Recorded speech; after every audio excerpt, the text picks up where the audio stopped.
অপু এবং বুবলির আগেও সাকিব খানের একটা কঠিন প্রেম ছিল, এবং যেই প্রেমটা বলা যায় যে সাকিব খান ছ্যাঁকা খেয়েছে। সাকিব খান ওই প্রেমটা ছিল সাকিব খানের এত ভিতরের, এবং সে মেয়েটাকে খুব ভালোবাসতো, মেয়েটাও তাকে খুব ভালোবাসতো। তো সাকিব খান এর মধ্যে চ্যানেল আইয়ের চার তারকা যেই অনুষ্ঠানটা হয়েছে, তার যে সাক্ষাৎকারটা নিয়েছে, সেই সাক্ষাৎকারে পূর্ণিমা হেসে হেসে যখন বলেছিল যে তুমি একজনকে তো খুব ভালোবাসতো মিডিয়ার বাইরে, তো সে কথা বলতেই সাকিব খান খুব আবেগ আৎফুল্ল হয়ে গেল। এবং সে যখন কথাগুলো বলেছিল যে আসলে আমিও তাকে খুব ভালোবাসতাম, সেও আমাকে খুব ভালোবাসতো, এরপরে কি থেকে যে কি হয়ে গেল, কোথায় আমি যাওয়ার কথা ছিল অথচ আমি কোথায় গেলাম। তার মানে সাকিব খানের এই কথাগুলোতে প্রমাণ হয়ে গেছে সাকিব খানের ভিতরে যে জমানো কষ্ট, কথাগুলো বলার সময় সাকিব খানের চেহারার মধ্যে একটা কেমন একটা শূন্যতা শূন্যতা কাজ করেছে, এবং তার চোখে মুখে একটা বিষণ্ণতার ছাপ, এরকম একটা জিনিস কিন্তু চলে এসেছে তখন।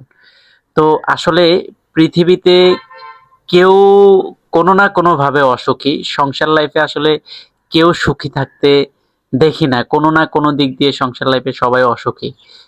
কোনো না কোনো অপূরণ থেকেই যায় মানুষের জীবনে। সে একটা পর্যায়ে কথা বলেছে যে আসলে আল্লাহর হাতে কিছু জিনিস থেকে যায়। তো তখন কিন্তু পূর্ণিমা তাকে প্রশ্ন করেছে যে যদি এখন সে ফিরে আসতে চায়, কামব্যাক করতে চায়, তাহলে তুমি কি করবে?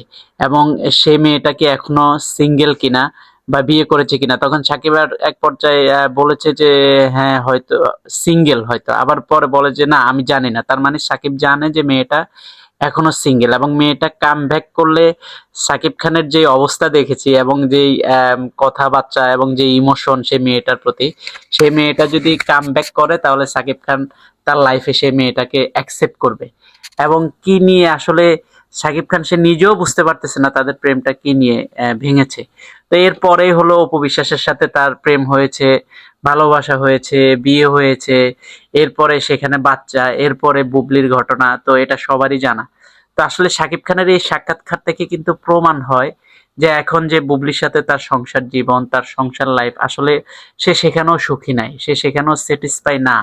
শাকিব খান সেখানেও সুখী নাই। সে সাক্ষাৎকারে আরো একটা কথা বলেছে যে যখনই আমি কোনো বিপদে পড়েছি, আমার আশপাশের যে কাছের মানুষগুলা, তাদের চেহারাটা একটু অন্যরকম হয়ে গিয়েছে, তাদেরকে আমি তখন চিনতে পারি না। তার মানে তার মনের মধ্যেও তার সংসার নিয়ে অনেক ক্ষোভ, কিন্তু সেখানে সে আসলে দিন শেষে সে শূন্যতাই ভোগে। দিন শেষে সে শূন্যতায় যে না পাওয়ার বেদনা, আকাঙ্ক্ষা যেটা আছে, সেটা কিন্তু তার ভিতরে খুব কাজ করে। খুব সহজ সাবলীল ভাষায় কিন্তু সে কথাগুলা বলেছে। আসলে সে দিন শেষে সেও কিন্তু শান্তিতে নাই। এই যে একটা মানে টানাপোড়েন, একটা কষ্ট, এটা কিন্তু তার ভিতরে কাজই করেছে।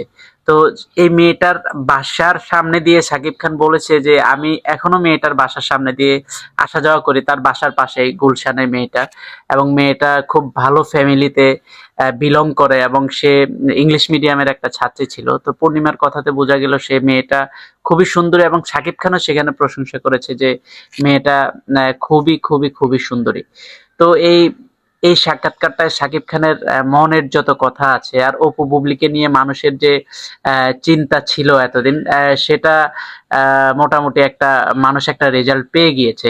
তো সেখানে বুবলি নিয়ে করে অনেকে বলেছিল যে এখন অপুর সাথে আসলে সাকিব নাই, বুবলির সাথে আছে। তো বুবলির সাথে থাকলেও কিন্তু সাকিব খানের এই ধরনের কথাই বের হয়েছে। তো দিন শেষে কিন্তু এখন সাকিব, অপু আছে, বুবলিও আছে। তো আসলে থেকেও সেখানে সে অশান্তি বিরাজ করতেছে। একটা একটা পুরুষ যদি শান্তিতে থাকে এবং শান্তি বিরাজ করে, সেখানে সে তার এক্স গার্লফ্রেন্ডের কথাটা টেনে আনতো না। মনের মধ্যে সে বিষাদ আছে বিদায়, মনের মধ্যে আক্ষেপ আছে বিদায় কিন্তু এই কথাগুলো সামনে চলে আসছে। তো সবাই ভালো থাকবেন, আমাদের চ্যানেলটিকে সাবস্ক্রাইব করবেন। টাটা, আল্লাহ হাফেজ।